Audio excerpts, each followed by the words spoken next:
میرے دوستو، میں اسی کے ساتھ ساتھ استقبال کرتا ہوں ندوۃ العلماء کہ اساتذہ کرام کا، خاص طور پر حضرت مولانا برہان الدین صاحب کا اور حضرت مولانا سعید الرحمان صاحب جو وہاں کے محتمم بھی ہیں تشریف لائے، اور دونوں حضرات پیرانہ سالی اور معذوری میں بھی آئے۔ یہ ان کے دل میں موجود امت کا وہ درد ہے جو انہیں یہاں لے کر کے آیا ہے۔ ہم ان کے آنے پر ان کو مبارکباد پیش کرتے ہیں اور دل کی گہرائیوں سے ان کا استقبال کرتے ہیں۔ میرے دوستو، ہمارے اس منچ پر اگر ایک طرف دھرم گرو اور مذہبی قیادت موجود ہے تو دوسری طرف صحافت کے شعبے سے جڑے ہوئے ذمہ داران بھی موجود ہیں، کیونکہ ہم اس بات پر یقین رکھتے ہیں کہ سماج کے فکر کو اور اس کی سوچ کو بدلنے کی طاقت اگر کسی میں ہے تو وہ صحافت کے پیشے میں ہے۔ یہاں صحافیوں کا ایک گروہ موجود ہے جو ہماری آواز میں آواز لگانے کو تیار ہے۔ ہمیں یقین ہے کہ قومی یکجہتی کا جو پیغام یہاں سے چلا ہے وہ دیش کے کونے کونے میں پہنچے گا اور اس میں ہمیں صحافیوں کی مدد ملتی رہے۔ میرے دوستو، ہمارے اس اسٹیج پر ایک بہت اہم اخبار کے ایڈیٹر موجود ہیں جناب سنجے شرما صاحب۔ میں ان سے درخواست کروں گا تشریف لائیں، امن کی، پیار کی، محبت کی بات 2 منٹ میں کہیں، کیونکہ ہمارے دوسرے مہمان بھی منتظر ہیں اپنی واری کے۔ تشریف لائیں۔ یہ جناب سنجے شرما صاحب کئی اخبارات چلاتے ہیں، ایک انگلش اخبار ہے 4 PM اور کئی اخبارات چلاتے ہیں ماشاءاللہ اور کام کر رہے ہیں اس میدان میں۔ تشریف لائیں۔ جناب مدنی صاحب، منچ پر اپستھت سبھی سبرانت لوگ اور یہاں اپستھت سبھی حضرات لوگ، مدنی صاحب میں نے آپ کو بہت پڑھا ہے، بہت سنا ہے اور آپ کے بارے میں بہت منن کیا ہے۔ مجھے خوشی ہے کہ آپ جس لو کو چلانے کے لیے آج لکھنؤ میں آئے ہیں وہ لو آج اس بات سے کامیاب ہوتی نظر آ رہی ہے کہ ایک پترکار، ایک سمپادک ہونے کے ناطے میں نے بہت جلسے کور کیے ہیں، لیکن ایسا انشافی جلسہ جدھر نگاہ جا رہی ہو ادھر سیری سر ہو اور انشاسوں میں بیٹھے ہو میں نے بہت کم دیکھا ہے۔ آج جب شروعات ہوئی اور ایک وچار کی شروعات ہوئی کہ ہم کو ایک لو جلانی ہے، ہندو مسلمان کے ایکتا کی لو جلانی ہے، تو مجھے آزادی کا وہ دور یاد آیا اور دیش کی روایتوں نے، اس دیش کے اتہاس سے دیکھا ہے کہ جہاں کرانتی کے لیے، جہاں سماج کو ایک رکھنے کے لیے اگر ایک شہید رام بلاس متل آگے آیا تو سب نے اشفاق اللہ اس کے ساتھ کھڑے تھے۔ اس دیش کے دور میں وہ دیکھا ہے جب پاکستان نے حملہ کیا تو پرم ویر وچیتا عبد الویر حمید اپنی جان کی پرواہ نہ کر کے ان ٹینکوں کو اڑانے آگے چلا گیا۔ اس دیش کے خون میں، اس دیش کے رگ رگ میں یہ بات بسی ہوئی ہے کہ ہم ایک ہیں، ہمارا پروار ایک ہے، ہماری سوچ ایک ہے، ہمارا وچار ایک ہے، اور اوپر والا بھی اس میں بے غور نہیں کرتا۔ جب سورج کی پہلی کرن نکلتی ہے تو وہ اتنی ہی تپش ہندو کے گھر میں دیتی ہے جتنی تپش مسلمان کے گھر میں دیتی ہے۔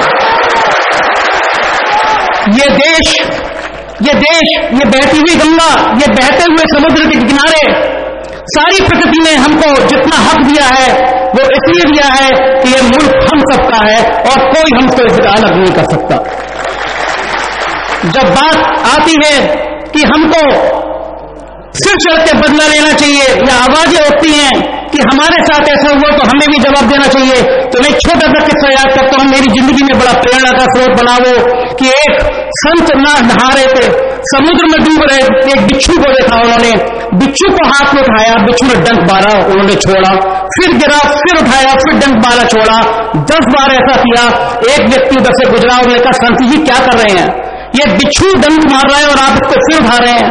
انہوں نے کہا یہ مر رہا ہے تب بھی یہ اپنا سوبھاؤ نہیں چھوڑ رہا ہے، تو میں سنت ہو کے اپنا سوبھاؤ کیسے چھوڑ سکتا ہوں؟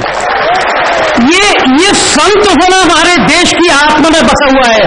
مدنی صاحب آپ جس آواز کے ساتھ آپ کی آواز کو ختم کرنے کی کیا کیا کوشش نہیں کی گئی، یہ اس دیش کے سیکولر لوگ اچھی طرح سے جانتے ہیں اور وہ سمجھتے ہیں کہ آپ کی اس آواز کو روکنے کی کیا کوشش کی گئی، لیکن یہاں بیٹھے ہوئے ہزاروں لوگ اس بات کے گواہ ہیں کہ آپ کی آواز اور بلند ہو رہی ہے اور دیش کے کونے کونے میں پہنچ رہی ہے۔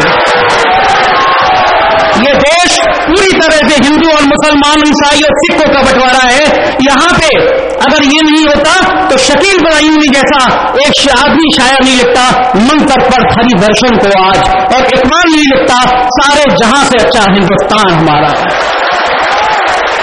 اگر آج لوگ کہتے ہیں کہ مسلمان اس دیش میں سب سے زیادہ محفوظ ہے تو وہ ہندوؤں کے کارن نہیں، مسلمانوں کے اس کارن ہے کہ مسلمان کہتے ہیں کہ یہ دیش ہمیں اپنی زندگی سے پیارا ہے، ہم اس دیش کی زمین پہ پیدا ہوئے اور یہیں مریں گے۔ جن لوگوں نے اپنے آپ کو خدا ہونے کا اہنکار کیا، وہ ان کے اتہاس کے پنوں میں آج ان کا نام لینے والا نہیں ہے۔ ایک شعر مجھے یاد آتا ہے، وہ شخص جس کو خود کو خدا ہونے کا یقین تھا، وہ شخص جس کو خود کو خدا ہونے کا یقین تھا، آج پتہ نہیں اتہاس کے کن پنوں میں بن گیا، اس کے خاندان کو بھی نہیں پتا تھا۔ آج یہ لو جو جل رہی ہے، مجھے یقین ہے یہ لو جلے گی، لکھنؤ کے لاکھوں لوگوں کی آواز آج پورے ملک میں گزرے گی۔ ہم ایک تھے، ایک ہیں اور ایک رہیں گے۔ بات گو کشی کی ہوئی تھی، میرے ایک ساتھی نے بہت سنویدنشیل مدعا اٹھایا تھا۔ آپ کہیے کہ اس آواز کو بڑھانے میں ہم آپ کے ساتھ ہیں جگہ جگہ۔ جی بالکل مدنی صاحب، مجھے دربھاگیہ ہے کہ میں میڈیا سے ہوں اور آج میڈیا بھی سوالوں کے گھیرے میں ہے۔ آج میڈیا پہ بھی لوگ سوال اٹھانے لگے ہیں، لیکن میں اپنے میڈیا کے ان سمدائے کے لوگوں کی طرف سے آپ کو یقین دلانا چاہتا ہوں کہ ہم سب آپ کے اس ساتھ میں ہیں۔ گو کشی کی بات بڑی سنویدنشیل بات میرے ایک سجن نے اٹھائی تھی، مجھے آج تک میرا کوئی ایک ساتھی مسلمان نہیں ملا جس نے یہ نہیں کہا ہو کہ گائے ہماری ماں کے سامان ہے، گائے ہمارے لیے سب سے پیارا پشو ہے۔ کون کرتا ہے یہ بات؟ کون گائے کو کاٹنے کی بات کرتا ہے؟ اس پوری برادری میں ایک ویکتی نہیں ہوگا جو گائے کی رکھوالی کے لیے ہندوؤں سے کم آگے آنے کو تیار ہوگا۔